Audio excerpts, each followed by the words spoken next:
Hello students, तो आज हम पढ़ने वाले एक नया टॉपिक जो कि है HSAB प्रिंसिपल। HSAB जो है हम यहाँ पर पढ़ते हैं एसिड बेस एंड सॉल्ट के चैप्टर में। तो चलिए स्टार्ट करते हैं। ये जो HSAB है इसका फुल फॉर्म होता है hard and soft acid and basis. ये एस से हो गया हार्ड, ये हो गया सॉफ्ट, ये एसिड एंड ये बेस। ठीक है, तो इनका मतलब होता है। अब ये जो HSAB थ्योरी होता है, जो प्रिंसिपल होता है वो है क्या, वो हम समझने वाले हैं आज की इस वीडियो में। Hard acid, hard base, soft base, ये सब क्या होते हैं, किस तरीके से काम करते हैं, वो सारी चीजें हम देखेंगे। तो सबसे पहले हम इनका इंट्रोडक्शन देख लेते हैं। क्या होता है कि जो HSAB थ्योरी है वो दिया गया था पियर्सन के द्वारा 1963 में, और ये हेल्प करता है स्टेबिलिटी को समझने में और रिएक्टिविटी को समझने में केमिकल कंपाउंड के। तो it helps to explain the stability and reactivity of chemical compounds based on nature of acids and bases. यानी कि एसिड के नेचर और बेस के नेचर से हम क्या करते हैं, यहाँ पर केमिकल कंपाउंड को एक्सप्लेन करते हैं, उनकी स्टेबिलिटी को एक्सप्लेन करते हैं, उनकी रिएक्टिविटी को पता करते हैं, एक्सप्लेन करते हैं। ठीक है, तो HSAB प्रिंसिपल के हिसाब से क्या होता है कि जो हार्ड एसिड होता है वो बाइंड करता है हार्ड बेसिस के साथ, एंड जो सॉफ्ट एसिड होता है वो प्रेफर करते हैं कि वो सॉफ्ट बेस के साथ बाइंड हो जाए। ठीक है, ताकि वो क्या कर सके, स्टेबल हो सके। ठीक है, यानी कि हार्ड हार्ड के साथ जाता है एंड सॉफ्ट सॉफ्ट के साथ जाता है, एसिड बेस के साथ जाएगा एंड बेस एसिड के साथ जाएगा। ठीक है, तो यहाँ पर सेम सेम चीजें होनी चाहिए। तो यहाँ पर हार्ड एसिड हार्ड बेस के साथ ही क्यों जाता है, ताकि वहाँ पर जो कॉम्प्लेक्स बनेगा ना वो स्टेबल हो सके। और कोई भी चीज हम लोग केमिस्ट्री में पढ़ते हैं तो वो क्यों करता है, ये सारी चीजें कंपाउंड का फॉर्मेशन क्यों करता है, ताकि वो स्टेबल हो सके। तो यहाँ पर भी जो चीजें होंगी, रिएक्शंस होगा, बाइंडनेस होगा, यहाँ पर ये क्यों कर रहे होंगे, ताकि ये स्टेबिलिटी को गेन कर सके। तो हार्ड एसिड और सॉफ्ट बेस अगर आप मिला देते हैं तो यहाँ पर जो कॉम्प्लेक्स बनेगा वो अनस्टेबल बनेगा। सेम चीज अगर आप हार्ड बेस लेते हैं, सॉफ्ट एसिड ले लेते हैं, तो यहाँ पर भी कॉम्प्लेक्स बनेगा, वो भी अनस्टेबल होगा। और जो हार्ड एसिड होता है हार्ड बेस के साथ मिला दोगे तो यहाँ पर जो कॉम्प्लेक्स बनता है वो स्टेबल होता है, and soft acid soft base के साथ स्टेबल कॉम्प्लेक्स का फॉर्मेशन करता है। तो ये चीजें हमें पता होनी चाहिए। ठीक है, हार्ड हार्ड के साथ गया है, एसिड बेस के साथ गया है, यहाँ पर सॉफ्ट सॉफ्ट के साथ गया है, एसिड बेस के साथ गया है, तो यहाँ पर स्टेबिलिटी ये गेन करते हैं। यहीं पर अगर आप उल्टा ले लेते हैं, हार्ड एसिड है सॉफ्ट बेस है, तो यहाँ पर ये सारी चीजें काम नहीं कर रही होती है। तो ये HSAB प्रिंसिपल है कि कौन किसके साथ बाइंड करेगा। अब हम समझते हैं कि यहाँ पर हार्ड बेस क्या होता है, सॉफ्ट एसिड क्या होता है, हार्ड एसिड क्या होता है, सॉफ्ट बेस क्या होता है, ये सारी चीजें हम देखने वाले हैं। किसी आप क्या कहोगे, कौन किसके साथ बाइंड करेगा, कौन किसके साथ नहीं करेगा, वो चीजें हम समझेंगे। तो हम देखते हैं classification of acid and bases according to HSAB, यानी कि हम यहाँ पर एसिड और बेस को क्लासिफाई करेंगे HSAB प्रिंसिपल के हिसाब से। तो जो पियर्सन थे 1963 में, उन्होंने कैटेगराइज किया मेटल आयंस को दो क्लासेस में, हार्ड एसिड में एंड सॉफ्ट एसिड में। तो यहाँ पर हार्ड एसिड क्या होता है, जो एल्कली मेटल आयंस होते हैं। एल्कली मेटल आयन, एल्कली आप समझते होंगे, जो फर्स्ट ग्रुप का एलिमेंट्स होता है वो एल्कली कहलाते हैं, सेकंड ग्रुप वाले एल्कलाइन कहलाते हैं। एल्कली मेटल आयंस हो गए, एल्कलाइन अर्थ मेटल हो गए, देन फिर लाइट मेटल आयन हो गए जिनमें डी इलेक्ट्रॉन्स बहुत ही कम होती है, और मेटल आयंस हो गए जिसमें ज्यादा ऑक्सीडेशन स्टेट होती है, जैसे कि टाइटेनियम 4+ हो गया, क्रोमियम 3+ हो गया, आयरन 3+, कोबाल्ट 2+, ये सारी चीजें होती है। ठीक है, तो ऐसे मेटल जिनके पास डी इलेक्ट्रॉन कम हो और हायर ऑक्सीडेशन स्टेट हो, वो सारे के सारे हार्ड एसिड्स होते हैं, जो कि एग्जांपल में मैंने आपको दिखाया, और भी बहुत सारे एग्जांपल हम देखेंगे आगे। एंड हाइड्रोजन हो गया, H+ आयन हो गया, इनको हम हार्ड एसिड में कैटेगराइज करते हैं। All metal ions are Lewis acid, और जितने भी मेटल आयंस हमने अभी ऊपर देखा सारे के सारे लेविस एसिड होते हैं। लेविस एसिड क्या होता है, नहीं होता है, ये हम पिछली क्लासेस में देखेंगे। सॉफ्ट एसिड की बात करें तो जो हैवियर मेटल आयंस होते हैं, जिनमें की कंप्लीटली डी इलेक्ट्रॉन्स होते हैं या फिर ऑलमोस्ट फुल होते हैं, ज्यादा होते हैं डी इलेक्ट्रॉन्स की संख्या, वो सारे के सारे सॉफ्ट एसिड कहलाते हैं। या फिर जो मेटल आयन जिनमें की साइज बहुत ही बड़ा होता है, वो सब सॉफ्ट एसिड कहलाते हैं, जैसे कि कॉपर प्लस हो गया, सिल्वर प्लस हो गया, मरकरी 2+ हो गया, पैलेडियम 2+ हो गया, प्लेटिनम 2+ हो गया। ये सारे के सारे क्या होते हैं, ऐसे मेटल है जिनमें की कंप्लीटली डी इलेक्ट्रॉन फील्ड होता है, या फिर ये बहुत ही बड़े होते हैं साइज में, जैसे कि प्लेटिनम देखोगे ये साइज में बहुत बड़ा है, पैलेडियम, ये सब साइज में बहुत बड़े होते हैं। तो इन सबको हम सॉफ्ट एसिड बोलते हैं, क्योंकि हमने पियर्सन का भी देखा, क्या बोला है उन्होंने कि मेटल आयन को उन्होंने बांटा था। तो ये हार्ड एसिड हो गया और ये सॉफ्ट एसिड हो गया। अब एसिड की बात तो हो गई, अब हम देखते हैं बेसिस क्या क्या होते हैं। तो द लिगैंड और bases are categorised as hard and soft bases according to their preference to form stable complexes with hard and soft acid respectively. कहने का मतलब है कि जो लिगैंड्स होते हैं या फिर जो बेसिस है, इनको हम कैटेगराइज करते हैं हार्ड और सॉफ्ट बेस में, उनकी स्टेबिलिटी के हिसाब से कि वो किस तरीके का कॉम्प्लेक्स बना रहे हैं, स्टेबल कॉम्प्लेक्स बना रहे हैं हार्ड एसिड और हार्ड बेस के साथ ही है। यानी कि जो सॉफ्ट एसिड के साथ मिलकर के अच्छा सा कॉम्प्लेक्स बना लेगा, स्टेबल कॉम्प्लेक्स बनाएगा, वो सॉफ्ट बेस कहलाएगा, एंड जो हार्ड एसिड के साथ जाकर के कॉम्प्लेक्स स्टेबल बनाता है वो हार्ड बेस कहलाएगा। तो इनकी डेफिनेशन हम कुछ इस प्रकार लिखते हैं कि हार्ड बेसिस क्या होता है, ligands which prefer to form most stable complexes with light metal ions are categorised as hard bases. यानी कि ऐसे लिगैंड, जैसे कि हम बेस बोल रहे हैं, ऐसे लिगैंड जो कि प्रेफर करता है मोस्ट स्टेबल कंपाउंड बनाना हल्के मेटल आयन के साथ, उसे हम बोलते हैं हार्ड बेसिस। जैसे कि जितने भी लिगैंड्स होते हैं वो सबको हम बोलते हैं लेविस बेस। जितने भी हार्ड एसिड थे उसे हम लेविस एसिड बोल रहे थे, और जितने भी हार्ड बेसिस होते हैं उसे हम लेविस बेस बोलते हैं। जैसे कि एग्जांपल में NH3 हो गया, H2O हो गया, RNH2 हो गया,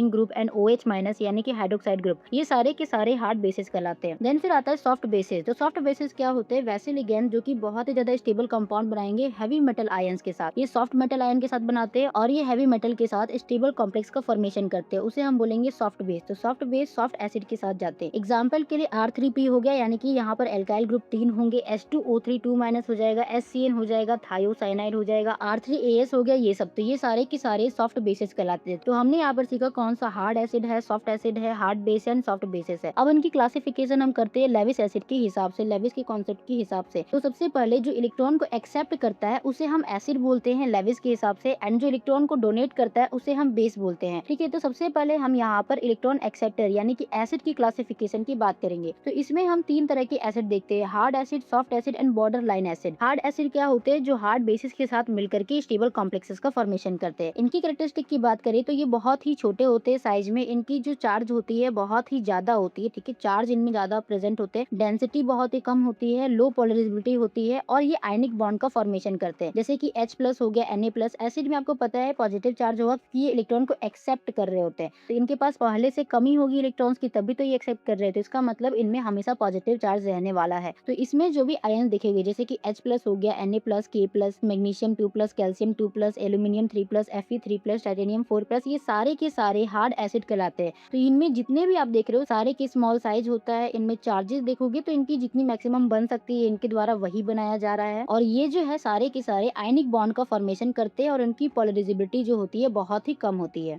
सॉफ्ट एसिड की बात करें तो ये साइज में बहुत बड़े होते हैं, इनकी चार्ज डेंसिटी बहुत ही कम होती है, हाईली पोलराइजेबल होते हैं, फॉर्म कोवेलेंट बॉन्ड, और ये कोवेलेंट बॉन्ड का फॉर्मेशन करते हैं। कोवेलेंट बॉन्ड समझते हो? जहाँ पर ये दोनों के दोनों म्यूचुअल अंडरस्टैंडिंग करके यहाँ पर इलेक्ट्रॉन का डोनेशन करते हैं, यानी कि उसके द्वारा भी आता है इलेक्ट्रॉन, इसके द्वारा भी जाता है इलेक्ट्रॉन, और ये आपस में एक बॉन्ड का फॉर्मेशन करते हैं जिसे हम कोवेलेंट बॉन्ड बोलते हैं। तो इसमें जो है कॉपर प्लस हो गया, सिल्वर प्लस हो गया, उसके बाद आपका गोल्ड प्लस हो गया, मरकरी 2+, प्लेटिनम 2+, पैलेडियम 2+, ये सारे के सारे सॉफ्ट एसिड कहलाते हैं क्योंकि इनका साइज बहुत ही बड़ा होता है, इनमें चार्ज बहुत कम है, प्लस प्लस आप देख सकते हो। ये सारे के सारे जितने भी है ना, इनमें क्या होती है +4 +5 इतने ऑक्सीडेशन स्टेट रखने की इनकी क्षमता होती है, लेकिन इसमें आप देखोगे तो सब में इनकी क्षमताओं से कम ही दिखने को मिल रही है चार्ज। तो ये क्या हो जाएगा, सॉफ्ट एसिड के केस में आता है और ये सारे के सारे कोवेलेंट बॉन्ड का फॉर्मेशन करते हैं। तीसरे टाइप की बात करें तो होता है border line acid. Border line acid का मतलब है कि जो हार्ड एसिड और सॉफ्ट एसिड के बीच में रहता होगा। ठीक है, तो इंटरमीडिएट प्रॉपर्टी होती है इनकी हार्ड और सॉफ्ट एसिड के बीच में। इनका जो चार्ज डेंसिटी होता है वो मॉडरेट होता है, ना ज्यादा होता है ना कम होता है, मॉडरेटली जो इनके पास रह सकती है वो सारे के सारे होते हैं, और ये मिक्स बॉन्डिंग नेचर दिखाते हैं, यानी कि आयनिक बॉन्ड भी बना सकते हैं, कोवेलेंट बॉन्ड भी बना सकते हैं। जैसे कि एग्जांपल के लिए Fe2+ हो गया, CO2+ यानी कि कोबाल्ट 2+ है, निकेल 2+ है, जिंक 2+ और लेड 2+, ये सारे के सारे मॉडरेट होते हैं, मॉडरेट चार्जेस इनमें दिखाई देती है, ये बॉर्डर लाइन एसिड कहलाते हैं। तो ये थी इनके कैरेक्टरिस्टिक और इनके एग्जाम्पल, जो कि लेविस के हिसाब से इनका क्लासिफिकेशन किया गया है एसिड का। 3 तरीके के एसिड होती है और इनमें सबके सारे के सारे हमने देख लिया कैरेक्टरिस्टिक और एग्जाम्पल। अब हम देखते हैं बेसिस का क्लासिफिकेशन। तो बेसिस क्या होती है? जो इलेक्ट्रॉन को डोनेट करते हैं। लेविस के हिसाब से जो इलेक्ट्रॉन को डोनेट करता है उसे हम लेविस बेस बोलते हैं। इनमें भी 3 टाइप आती है, hard basis, soft basis and border line basis. तो जो हार्ड बेसिस होती है बहुत ही छोटे होते हैं साइज में, हाईली इलेक्ट्रोनेगेटिव होते हैं, बहुत ही ज्यादा इलेक्ट्रोनेगेटिव एटम जैसे कि फ्लोरीन, क्लोरीन, नाइट्रोजन, ऑक्सीजन, ये सारे के सारे क्या कहलाते हैं, हार्ड बेसिस होते हैं जनरली। और इनकी जो पोलराइजेबिलिटी होती है वो लो होती है, ये भी आयनिक बॉन्ड का फॉर्मेशन करते हैं, क्योंकि हमने पीछे देखा था कि जो हार्ड एसिड था वो भी आयनिक बॉन्ड का फॉर्मेशन कर रहा था। अब क्योंकि हार्ड बेसिस जो है वो हार्ड एसिड के साथ ही जाते हैं, तो अगर वो आयनिक बॉन्ड बना रहा है तो ये भी तो आयनिक बॉन्ड बनाएगा। तो ये दोनों के दोनों का जो कैरेक्टरिस्टिक होता है वो जनरली थोड़ा थोड़ा सेम ही होता है, जैसे कि स्मॉल साइज उनका भी होता है, इनका भी होता है। एसिड में जो चार्जेस थे वो हाई होते हैं और इनका इलेक्ट्रोनेगेटिविटी की बात करें तो ये भी हाईली होते हैं। दोनों की पोलराइजेबिलिटी लो होती है और ये आयनिक बॉन्ड का फॉर्मेशन करते हैं। तो सेम कैरेक्टरिस्टिक होती है, बस इनमें बेसिस के हिसाब से अलग होती है। उसमें बस वो एक्सेप्ट कर रहा होता है, ये डोनेट कर रहा होता है। जैसे कि एग्जाम्पल के लिए OH- हो गया, फ्लोरीन माइनस क्लोरीन हो गया, उसके बाद अमोनिया हो गया, वाटर हो गया, CO3 2- कार्बोनेट आयन हो गया, और ये जो नाइट्रेट आयन होते हैं ये सारे के सारे हार्ड बेसिस की कैटेगरी में आते हैं। तो सॉफ्ट एसिड और सॉफ्ट बेसिस की जो कैरेक्टरिस्टिक होती है वो सेम ही होती है नियरली, जैसे कि लार्ज साइज होती है इनका और इनकी जो इलेक्ट्रोनेगेटिविटी होती है वो कम होती है। हार्ड का ज्यादा होता है, सॉफ्ट का कम होता है। ये हाईली पोलराइजेबल होते हैं और ये कोवेलेंट बॉन्ड का फॉर्मेशन करते हैं। जैसे कि एग्जांपल के लिए आयोडीन हो गया, सल्फर 2- हो गया, साइनाइड हो गया, कोबाल्ट हो गया, RSH हो गया and PH3। Then third type आता है border line basis. Border line basis का मतलब होता है जो इंटरमीडिएट प्रॉपर्टी रखता होगा हार्ड बेसिस के और सॉफ्ट बेसिस के बीच में, और इनकी जो पोलराइजेबिलिटी होती है वो मॉडरेट होती है और ये मिक्स बॉन्डिंग नेचर का होता है, यानी कि आयनिक आयनिक और कोवलेंट दोनों टाइप के हो सकते हैं। जैसे कि एग्जांपल में ब्रोमीन माइनस हो गया कि ये बहुत ही बड़े साइज के होते हैं। NO2 माइनस हो गया जिसे हम नाइट्रो कंपाउंड बोलते हैं। N3 माइनस हो गया और ये C6H6 बेंजीन हो गया। ठीक है, तो ये सारे के सारे बॉर्डर लाइन बेसिस में आते हैं। तो ये था आपका HSAB प्रिंसिपल। तो हमने यहाँ पर hard soft acid and basis के हिसाब से सॉफ्ट एसिड क्या होती है, सॉफ्ट बेस क्या होती है, हार्ड एसिड हार्ड बेस क्या होती है, उनके हिसाब से भी हमने इसको कैटेगराइज किया और फिर लेविस एसिड और लेविस बेस की कॉन्सेप्ट के हिसाब से भी हमने इनको कैटेगराइज किया। तो आई होप आपको समझ में आया होगा HSAB क्या होता है, इनके प्रिंसिपल क्या होते हैं, किस तरीके से आप इसको फॉर्मेशन करते हैं, कौन किसके साथ जाएगा और स्टेबल हो जाएगा। तो हार्ड हमेशा हार्ड के साथ जाता है, एसिड बेस के साथ जाता है, सॉफ्ट सॉफ्ट के साथ जाएगा। ठीक है, तो ये था हमारा आज का टॉपिक जो कि आई होप आपको अच्छे समझ में आया होगा। अगर कुछ भी कहीं भी कंफ्यूजन हुआ होगा तो प्लीज कमेंट करना ताकि मैं आपको नए वीडियो में इसका सोल्यूशन बता सकूं। तो मिलते हैं नेक्स्ट वीडियो में जहां पर हम नए टॉपिक्स को पढ़ रहे होंगे। वीडियो को लाइक करें, चैनल को सब्सक्राइब करें। Thank you.